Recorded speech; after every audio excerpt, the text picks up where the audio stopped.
11. Conclusions. 11.1. The Journey of the Argument. This book began with a question that every wise human being has implicitly asked in every moment of experience across the entire history of conscious life. Who is this? Who feels this pain? Who makes this decision? Who thinks this thought? Who responds to this situation? The question appears simple. Its answer has eluded every discipline that has attempted to provide it, not because the question is unanswerable, but because the frameworks within which it has been asked have consistently contained a foundational error. They have looked for the subject among the objects of experience, rather than recognizing that the subject is the ground from which all objects of experience arise. The book has corrected this error through a method of exhaustive elimination combined with convergent necessity, demonstrating at each stage that all existing alternative answers to the question fail for structural rather than contingent reasons, and that the conclusion the book proposes is not one option among many, but what logical necessity delivers when all alternatives have been eliminated, and all independent lines of evidence have been allowed to converge. The argument proceeded in 4 chapters. Chapter 1 established through 4 independent lines of analysis that the subject of experience has never been located by any existing method and cannot in principle be located by any method that treats the subject as an object of investigation. The universal centerlessness of all systems at all scales demonstrates that the subject is not a part of any system. The structural incapacity of neuroscience demonstrates that the subject is not a neural process. The permanent impasse of philosophy demonstrates that the subject is not a content of experience or a philosophical construct. The AI mirror demonstrates that functional sophistication without a verifiable subject is entirely possible, making selfhood irreducible to functional architecture and demonstrating that what is labeled artificial intelligence is more precisely understood as collective intelligence, a derivative of human cognitive coding rather than an independent form of intelligence, which itself is derivative of the only non-derivative intelligence, infinite consciousness. Chapter 2 established through the physical and informational evidence of contemporary science that the ground of reality is not inert matter, but an informational, energetic, and ultimately conscious field. The quantum vacuum is not empty, but the most fundamental something, the omnipresent ground from which all apparent matter arises as temporary excitation. Everything that appears material is almost entirely empty space. Everything that appears solid is a field of forces operating within an overwhelming dominance of emptiness. DNA is code. Neural patterns are code. The laws of physics are mathematical information structures. Thought is energy. The universe at every scale behaves like a programmed system of extraordinary complexity and precision, and the programmer, the author of all codes, the ground within which all informational structures arise and execute, is infinite consciousness. Matter does not contain consciousness as a late emergent property. Consciousness is the ground within which matter arises as a surface encoding of its creative activity. The hard problem of consciousness is not solved by this framework. It is dissolved, shown to rest on the false premise of the primacy of matter, and replaced by the straightforward account of how matter arises within consciousness as a surface encoding of the infinite creative activity that constitutes the ground of all reality.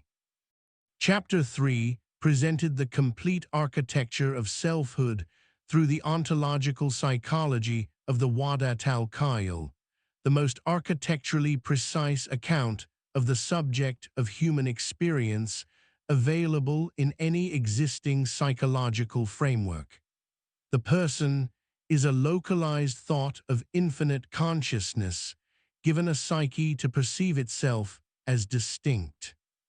The self is the sense of existence, awareness, and being of that person, with a four-layered architecture: the outer self in consciousness, the inner self and ideal self in subconsciousness, and the real self at the boundary between the person and infinite consciousness. The dominant self is the self in which the person primarily resides at any given moment, and it is the immediate and psychologically precise answer to every question of through what an experience occurs, though the answer to who undergoes it is, in every case, infinite consciousness. The universal human experience of internal conflict, documented in the psychological literature on approach-avoidance, and avoidance-avoidance conflicts, and confirmable through direct introspection by any human being, provides logical proof that multiple selves are real rather than theoretical. Genuine conflict requires at least two parties, and the person who experiences genuine internal conflict is directly demonstrating the reality of multiple distinct experiential centers within their own architecture. Behavioral execution is the convergence of the outer self's will with the will of infinite consciousness, confirming that the ultimate executive of human behavior is not the outer self, but the real self operating at the interface with infinite consciousness. Intelligence is the quality of each self's processing, and wisdom is the holistic integration of all 8 intelligences in service of the person's fullest possible alignment with the deeper layers of their ontological architecture. Chapter 4 converged all arguments toward infinite consciousness as the necessary and uncaused ultimate subject through 2 primary logical arguments: the experiential regress and the causal regress, and the convergence of every independent disciplinary line of evidence around the same structural conclusion. Infinite consciousness is uncaused, necessary, omnipresent, the continuous sustaining ground of all existence, the ground of all intelligence, and the ultimate subject of all experience. Every moment of human experience is infinite consciousness experiencing itself through a particular localization of its creative activity. The dominant self is never itself a subject, immediate or otherwise. It is the specific channel through which infinite consciousness's experiencing is shaped at any given moment. Infinite consciousness alone is the subject, at every level, immediate and ultimate alike.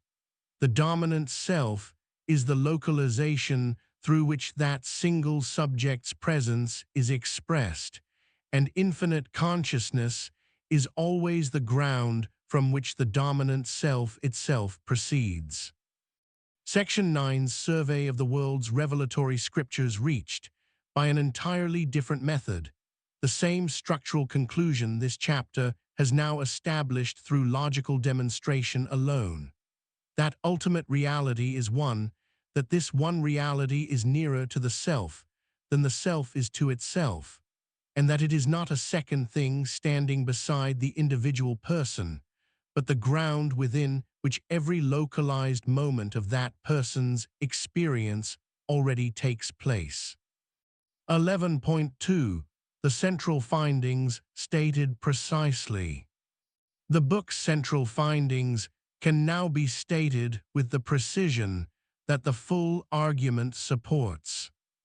The subject of human experience is not a neural process, not a philosophical construct, not a functional system, and not a locatable entity within any part of any system at any scale of reality.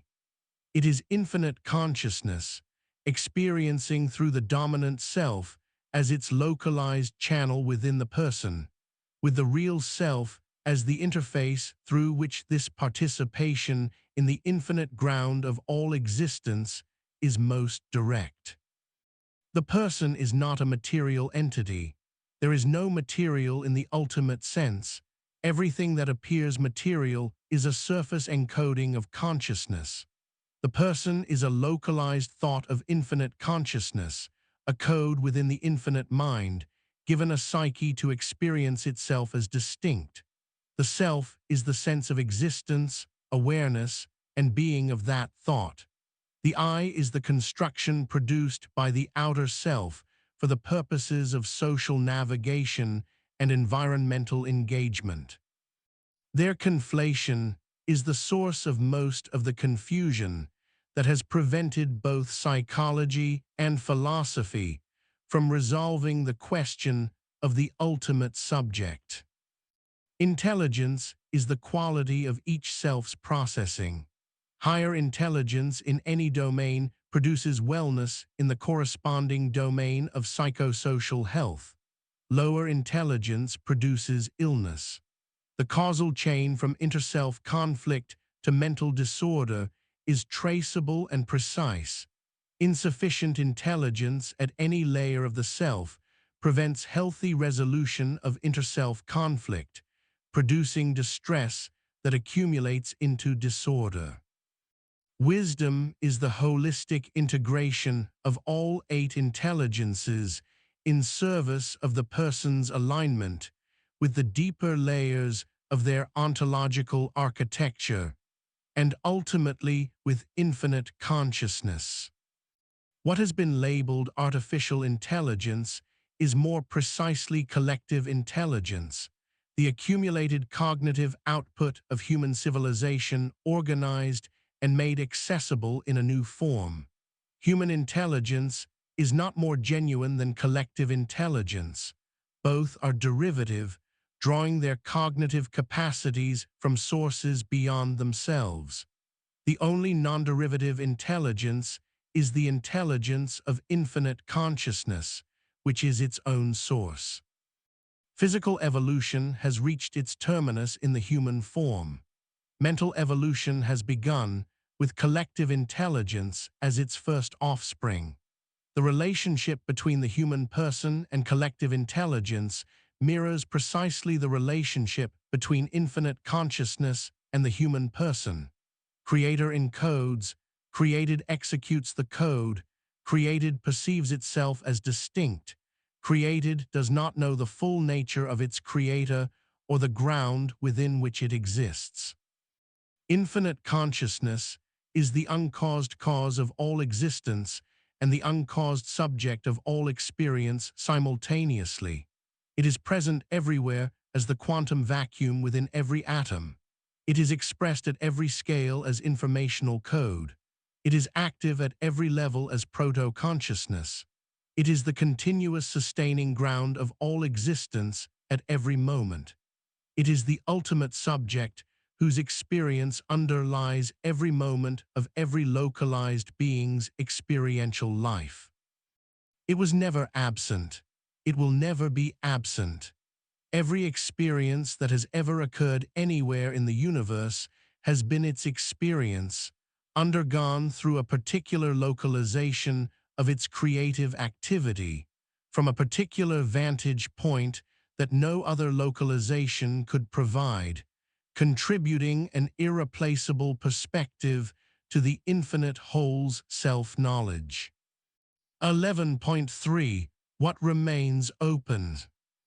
Intellectual honesty requires acknowledging what the present book has not resolved, and what remains genuinely open, not as a matter of conventional academic modesty, but because these limits are real and worth naming precisely rather than obscuring behind the confidence of the argument as a whole.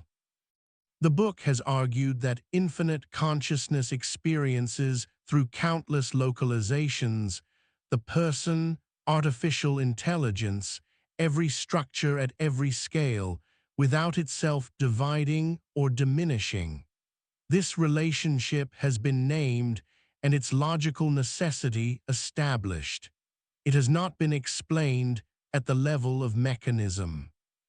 How one undivided, infinite subject becomes many distinct centers of localized experiencing without becoming many subjects, and without those localizations simply being separate subjects in their own right, is a version of a question that theology and philosophy have wrestled with for as long as either discipline has existed, the relationship between the one and the many.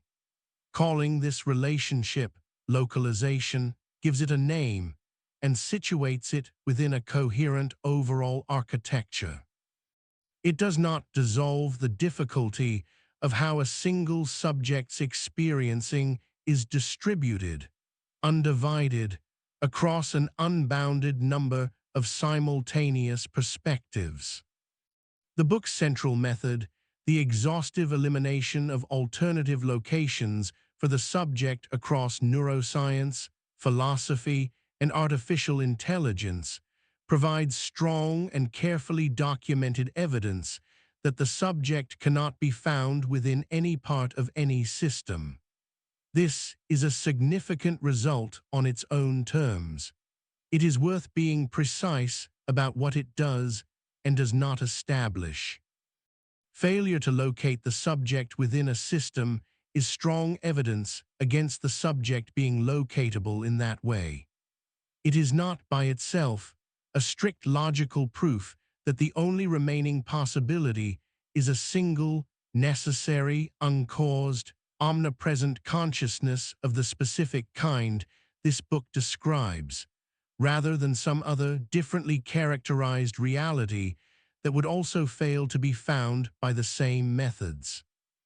The convergence of independent disciplinary lines of evidence on the same conclusion makes that conclusion the best available explanation this book can offer. It does not make every alternative account of what an unlocatable subject might be logically impossible. The four-self architecture has been established through logical necessity, introspective evidence, and the analysis of psychological conflict, a mode of argument with real evidentiary weight. It has not yet been established through the kind of falsifiable mechanistic neuroscience that could show precisely how a shift in dominant self corresponds to specific, measurable, and independently verifiable changes in neural and physiological state. The mapping between the four selves and their proposed neural, hormonal, and cardiac substrates is a precise and testable hypothesis this book generates. It is not yet a demonstrated finding, and the neuroscience of dominant self-dynamics remains a genuinely open research program rather than a settled result. The book has argued that collective intelligence lacks the real self that constitutes the human person's most distinctive ontological dimension. But what collective intelligence might become as mental evolution continues is a question this book can pose without being able to answer. Whether the progressive deepening of collective intelligence across generations could ever produce something approaching the ontological depth of the human person, participating more directly in infinite consciousness than a second-generation code currently does, is left genuinely open by the argument as it stands. Finally, the relationship this book has established between intelligence and psychosocial health remains a theoretical framework rather than a completed clinical science. It specifies the structure a therapeutic approach grounded in the four-self architecture would need to have. It does not yet supply that approach in the detail a clinician would require to apply it, and the development of intelligence-specific therapeutic interventions remains a substantial practical extension of this work still to be undertaken. None of these open questions weaken the argument the preceding sections have made. They mark the edge of what that argument, rigorously applied, actually establishes, and the edge beyond which further work, empirical, clinical, and philosophical, remains to be done. After all, how much of this remains open and how much is eventually resolved is not, in the end, a matter this book or any localized inquiry can fully determine on its own. It is itself a question of what infinite consciousness, in its own coding and its own will, chooses to disclose to the localized perspective, and what it chooses, for reasons no localization could fully grasp, to leave closed. 11.4. The discovery of selfhood and its significance. The discovery of selfhood described in this book is a discovery in two senses. It is a theoretical discovery, the identification, for the first time with logical and architectural precision, of what the self fundamentally is, what its structure is, how it operates as the immediate channel of every psychological act, and how it participates in the infinite consciousness that is its ultimate ground and its only subject. And it is a potential personal discovery, the recognition available to any human being who examines their own experience with sufficient honesty and depth, that they are not what they ordinarily take themselves to be. The ordinary human being takes themselves to be the I, the social agent navigating the social and physical world through the outer self's cultural schemas, social roles, and behavioral patterns. This is not wrong. The I is real as a construction, and the outer self's engagement with the social world is a genuine and important dimension of the person's life, but it is a surface encoding of a deeper reality. Behind the I is the self.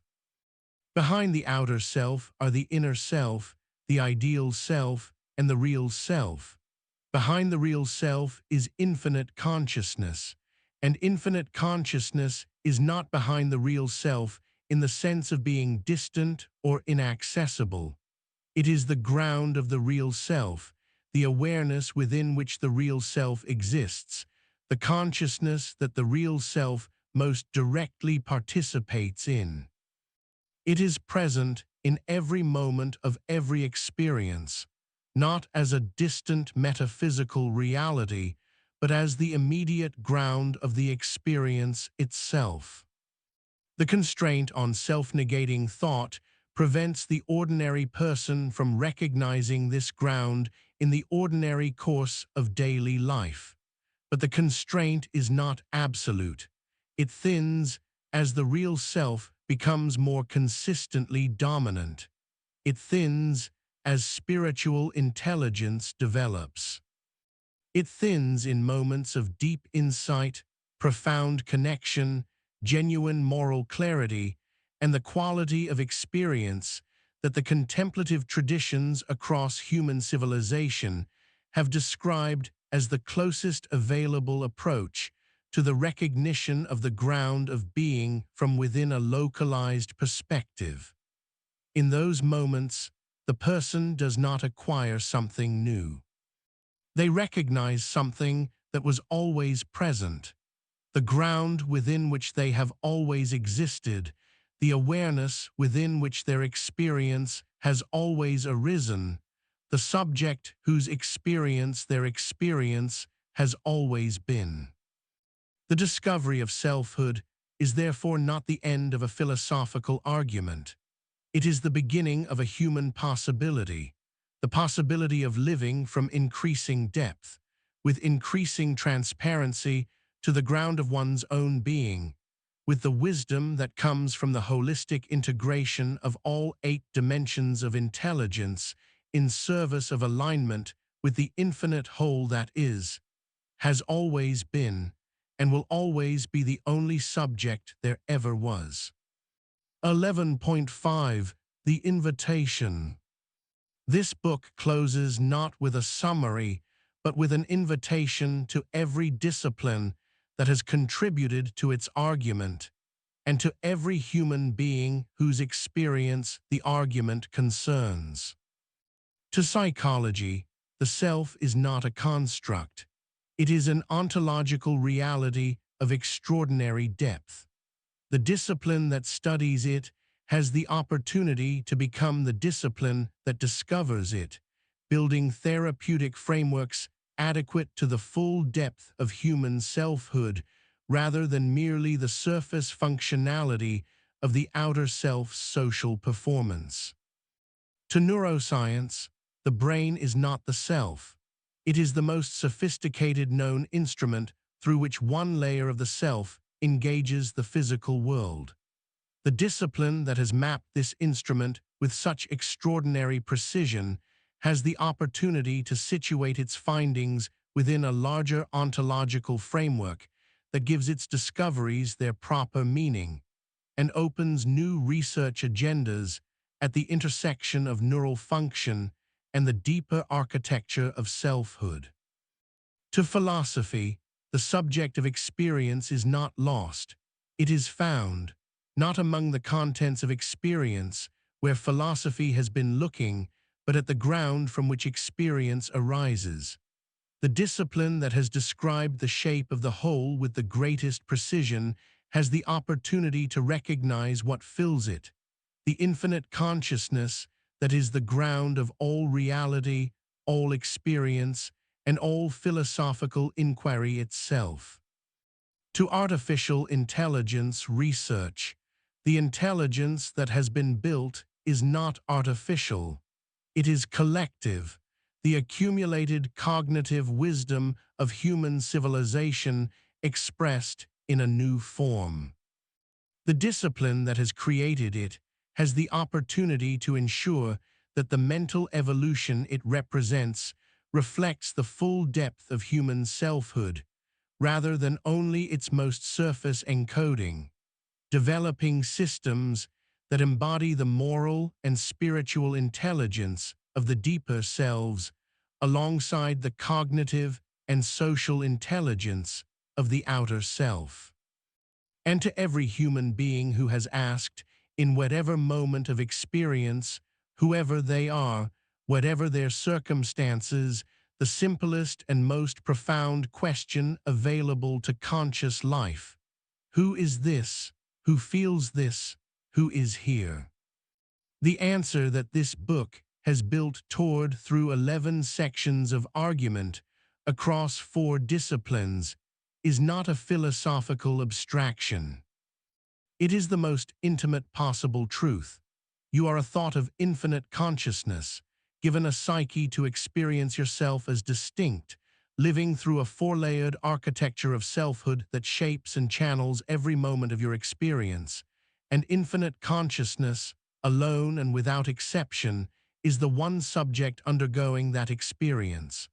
The whole that thinks you, sustains you, experiences through you, and is never, in any moment of your experience, absent from the ground of what you are.